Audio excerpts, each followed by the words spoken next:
Hello, fans and friends, and welcome back to another edition of the DSN Fantasy Factory. We are here today for a very important portion of the season for fantasy football, and that is training camp is coming up. It is very important. Players are starting to report. We are finally getting news of what the season's actually going to look like. I don't even want to dawdle any further because we've already covered earlier in the week with a DSN Fantasy Factory breaking football news. We were able to break the news about Chris Carson's retirement, what that potentially means for Kenneth Walker III and Rashad Penny. You want that? Go over to that video. It came out on Tuesday, if I remember correctly. But what I want to do right now is go through 5 major news stories that are going to affect fantasy, the draft, and how we are going to be looking towards the season. So, we're going to be doing this every week until the preseason is over. We are getting that news so that way you know the most current and up-to-date and most important stuff. Without going any further into that, let's start with number 1. Absolute important factor here, broken here by Field Yates. We have a major crisis on our hands in Tampa Bay. Not only is Tom Brady, after waffling, coming back into the fray from retirement, he also now has to deal with the entirety of his interior line needing to be replaced. Today, Ryan Jensen was carted off the field. That is major for anybody who knows. The center is the guy who is calling the protections. He is a very important piece of the offense. Not only is it that he is going to be missing Ryan Jensen, left guard Alex Kappa, phenomenal player, and then you also have right guard Ali Marpet. Both of those guys are going to be gone. For fantasy purposes, what does that matter? Leonard Fournette is somebody that we really got to ask about how effective he's going to be now. We also have, and we'll get to it actually with our 4th segment here, but receivers for the Tampa Bay Bucks, that's going to be a concern now too. How much time are you really going to see Tom Brady be able to throw the ball? Not only do we not know of what he's going to look like, whether he's going to fall off a cliff like Peyton Manning did in his Super Bowl year before he retired, I'm concerned. For a fantasy perspective specifically, this is still a 12-win team, but for fantasy purposes, this is alarming. You have the core of your offensive line is just gone. Ryan Jensen's going to be out for a very long time, so the run game, wouldn't touch it. Pass game, I'm concerned. I mean, maybe still go for it. Price is obviously going to factor into everything that I'm saying today.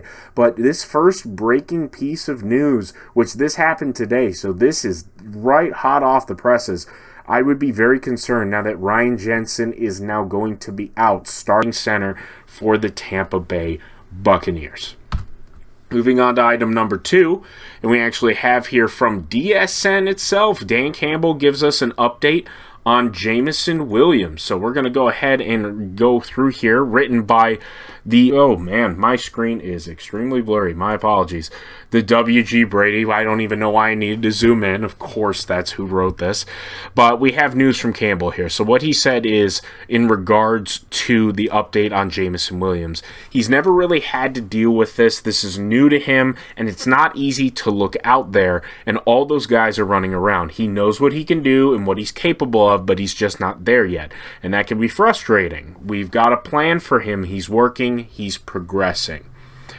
There's the video from Detroit Lions as well. If you want any further details there, we have it again from DSN, Dan Campbell giving the update on Jameson Williams. Why that matters. Jameson Williams is obviously going to be a back half season play. You're going to need to take up an IL spot in order to, actually IR spot, my apologies, an IR spot in order to keep him on your roster. He's not going to be starting for at least week 6, maybe longer. These sort of status updates that we're going to be getting from Campbell, and especially on Hard Knocks, we're going to want to watch that as well. It is going to be very, very important to keep track of this. I think everybody wants Jameson Williams. If Jameson Williams was healthy, we're talking about a guy who's getting in the top third of the draft, or a guy who's getting $30+ in auction. However, the injury just really hurts him here. It's like Deshaun Watson, except for we know that Jameson Williams will be back. Again, 17-week season now. So week 8 is not fully halfway through. We still have the potential for him to make an extremely good impact, get you over the hump, give you that extra flex spot, give you somebody who is going to give you a really big numbers. However, his health is a very serious concern. We are going to want to keep track of this. Updates like this are going to be essential for especially all of you Lions fans out there who I inevitably know you're wanting to go after this guy. Keep updates of this guy, whether it's Twitter, whether it's DSN through WG Brady or whatever else. We really want to keep track of this guy. As it sounds from Campbell, there's a bit of concern. It sounds like Williams is really frustrated, but he just can't go, which with the way that especially a rookie like himself really itching to get on the field and prove himself, the fact that he can't and is showing that type of frustration means this injury is definitely serious. We already knew that. But any high hopes of any early returns, there were some rumors maybe he would wind up seeing an appearance as early as week 4. That just doesn't sound like it's going to happen. So, moving on to number 3, and this one, I'll be honest, this one pisses me off a little bit. Apologies for the language, but we're going to go ahead and expand here. Tweet, we had Kyler Murray in a press junket today. Let's hear what he had to say. Today, I'm talking today because, I feel it's necessary. With what's going on as far as regarding me and the things that are being said about me. It's almost, to think that I can accomplish everything that I've accomplished in my career and not be a student of the game and not have that passion and not take this serious is almost, it's disrespectful, and it's almost a joke, It's, to me, I'm flattered. I'm honestly flattered that y'all think that at my size I can go out there and not prepare for the game. That's enough. I'm done. This grinds my gears. To kind of reference Peter Griffin a little bit here. I can't stand this. I'll be honest. It's not just the fact that you have a star quarterback, now the highest paid in the NFL. Dude's coming out here who's responding to all this chatter about a clause within his contract where he has to have 4 hours of outside of the clubhouse study for his playbook, because apparently he needed a Jamarcus Russell clause, which we know how that went. But then he's over here getting upset, saying it's disrespectful, and all that, smirking like a clown the whole time. The reason why this matters for fantasy purposes, I have no trust in this guy at this point. Really, if you ask yourself throughout how your fantasy season's going to go, can you rely on Kyler Murray to be your starting quarterback October 16th and on? November, December, into the playoffs. Can you trust this guy with everything that's gone on? At the minute that the league gets to the halfway point, the Arizona Cardinals skydive down. And then this guy is having this offseason where his entire character is besmirched, and he's out here, oh, shucks, oh, wow, dang, oh, just smirking up a storm, acting like it's some joke. If it were me, I know any of you guys, I'd be so angry. I would prove everything I can that I take that seriously. All the comments about the video games and me being so short and just not caring about the game, that matters. And it matters for fantasy purposes because this dude cannot be trusted. I wouldn't draft him at all. There are at least 14 quarterbacks fantasy-wise that I would pick ahead of him. There's no doubt in my mind on that. But also, his other players, like Hollywood Brown, for example, I would have no idea what to do with him or even what his evaluation is because his quarterback's out here acting like a clown. And so, for fantasy purposes, I don't even know if it's something that you wait and see on. To me, at this point, and maybe I'll look like a fool at the end of the year, but I wouldn't touch this dude with a 10-foot pole. If for one thing, there's just no way. Everybody's leagues, there's 10 to 12, generally speaking, guys anyway. So if for example, if we were just running down the list here of guys for Kyler Murray, I mean, for one thing, Justin Herbert right away, absolutely. I would definitely take Stafford above him right away, Russell Wilson right away, Derek Carr right away, Aaron Rodgers right away. I would even with the offensive line issues, Brady is definitely someone that I'd have almost on equal footing from a fantasy purpose. I mean, that's 5 guys right off the jump. Lamar, I completely forgot. Lamar is definitely a fantasy play. You have Josh Allen, that's 7 right away. Even Kirk Cousins, I would argue, is probably a better fantasy play with the weapons that he has. It's frustrating, to be honest, to see somebody number 1 overall Heisman winner to be able to act like this. This is definitely the longest segment for a reason, because I feel very strongly about this, and maybe I'm biased. You can definitely call me that, but as far as I'm concerned, Kyler Murray, don't bother. Number 4 overall, this one is a bit different. Apologies for the update ads here, but we have, if you can't see here, Julio Jones is making his debut for the Tampa Bay Buccaneers. And so this is going to be significant because not only is it that you have, just looking at the news here, new contract, Chris Godwin on the PUP list and everything. I think that there's at least something to be said for Julio Jones going with a more senior, more mature, I guess I could say, offense running with Tom Brady. Now, the offensive line concerns that we led off with is definitely going to hurt his valuation. He's definitely somebody that you're picking up on the waiver wire, somebody you're picking up very late rounds. He's definitely worth a roster spot, at the very least. You don't know. I mean, he could... Antonio Brown, for the longest time last season, before he decided to go insane, he was definitely a guy to play. So it's not like Julio Jones isn't capable. I mean, he was one of the top 5 best receivers, 3 years ago? 2 years ago? In going to Tennessee in a run-heavy offense with Ryan Tannehill as your quarterback and A.J. Brown, who's off injured, that just wasn't a very good situation for him. I'm a bit sympathetic because Julio Jones is a phenomenal run-blocking receiver, which I always respect the hell out of. But, again, not a ton, but it is big enough news that Julio Jones signing with the Bucs, worth a roster spot. Nothing more, but he's worth a roster spot. And then number 5, and this one is pretty significant for drafting purposes, and I will explain in a second. But you have Michael Gallup, according to NFL.com. Michael Gallup, based on a very concerning an ACL issue, says that he's going to miss Week 1. Why that matters? For one reason, I already thought that in terms of receivers, that a CeeDee Lamb was a top 3 guy. Now, the reason for that is the same reason why I thought Cooper Kupp was last year.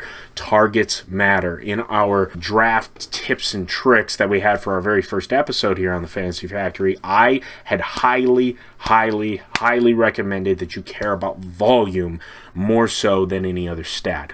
Targets, carries for running backs. Targets for CeeDee Lamb are going to be astronomical. Amari Cooper is not there anymore, and Dak is going to be throwing to CeeDee Lamb at least 12 times a game, and especially while Michael Gallup's out, even more so. This news is significant for everybody who's drafting because CeeDee Lamb's value goes infinitely up as long as Michael Gallup has this problem. Now, Michael Gallup's definitely worth a roster spot when he's healthy.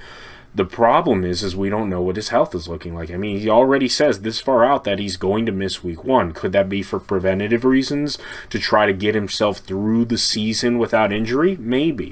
But what we care about is the angle for CeeDee Lamb. If it were me, I would put CeeDee Lamb as definitely a first-round guy, potentially. I would say he's number 1 receiver off the board outside of Cooper Kupp, because obviously Cooper Kupp's kind of established with that targets like we talked about. But CeeDee Lamb is definitely somebody who I am looking as my wide receiver 1, no question. And this news about Michael Gallup is definitely going to be a part of that. So, again, just a summary for the news. Again, we have Ryan Jensen is out for the Tampa Bay Buccaneers, significant for literally all fantasy implications where the Bucs go. We have the news about Jameson Williams. Just keep up on that, see about his health. Definitely a back half of the season kind of guy, so you're going to want to stash him away. Keep track on DSN for more news about that and updates on Williams. Kyler Murray, I was more than exhaustive on my point on this. I don't trust him. I do not trust him as a fantasy quarterback. I am terrified of what he will mean for me come playoff time. He's smirking around like a clown while everyone's besmirching his name. Can't respect it. Julio Jones signing with the Buccaneers, significant only because it's a veteran receiver going in the same type of situation as Antonio Brown did. Hopefully, he's going to get some solid attention. Again, worth a roster spot. Not much else. I wouldn't reach very far for him. And lastly, our last bit of news. Michael Gallup, this far out already, we're still in July, saying that he's going to be missing week 1 of the NFL season, which is a month and 3 weeks away, pretty far out. So this very much helps the value for CeeDee Lamb. So keep track of that for your leagues. I would nab CeeDee Lamb top 2 rounds if you're doing snake in terms of auction. CeeDee's a 40-plus guy to me. I know it seems a bit ridiculous, but that is where I would go with that. So that kind of breaks off our news there for the NFL side of things. So all of you fantasy football folks, thank you for sticking this far into the video. The next bit, and it's going to be a real short one, but kind of building off of last week for fantasy baseball, we're just going to be pulling up here from our list the top prospects for starting pitchers. The reason why it matters is for trading purposes. If you have any of these guys, fantastic. Luis Castillo, he's been somebody that has been talked about ad nauseum during the trade deadline. He's going somewhere real solid. Names that they got on here: Yankees, Cardinals, Mariners, who have been phenomenal, by the way, and definitely look like they're going to be making their first playoff appearance since 2001, I believe. Luis Castillo, a guy that kind of goes without saying, his value unfortunately is going to be way too high because whoever owns him has known this entire time that he's getting traded. So you got to be cautious there. Frankie Montas, same deal. Oakland Athletics, terrible team, great pitcher. It definitely could be somebody that may go in division or is going to wind up going to a contender to be a third or fourth guy in a rotation would be my guess. Real significant for him in the same vein as Castillo. Young, team control, wherever he's going is going to be pretty significant. So again, very difficult, I would say. And again, as they said, Montez received Cy Young votes last year. He's definitely looks like he may be on track this year if it weren't for his god-awful team. This is more homegrown. Tarik Skubal, obviously somebody that the Tigers have been kind of throwing out there.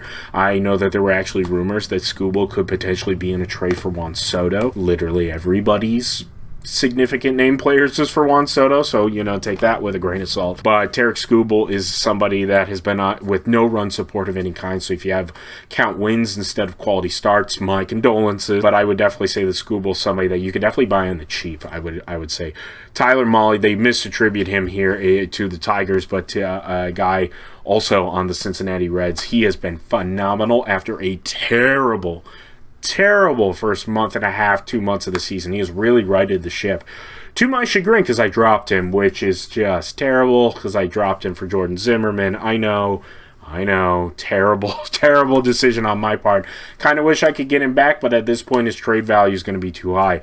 So I would definitely say that out of all these guys, Skubal's definitely somebody you could definitely buy low for. So of the 4, he's the most gettable. However, Castillo or Montes is going to be somebody that's going to cost you a pretty mint, but you're definitely getting a quality starter on a contending team, which is definitely going to matter come playoff time. Mahle, if you got him off waivers, which I know a lot of you probably did after everyone, idiots like myself, dropped him, congratulations, and hope that he sticks to a good team. He's been fantastic. He's been everything everybody thought he would be before the season started. He fooled us a little bit and then righted the ship. So those are our starting pitchers for fantasy baseball. We're going to start kind of winding down our coverage here as playoffs start to get in as we get into mid-August.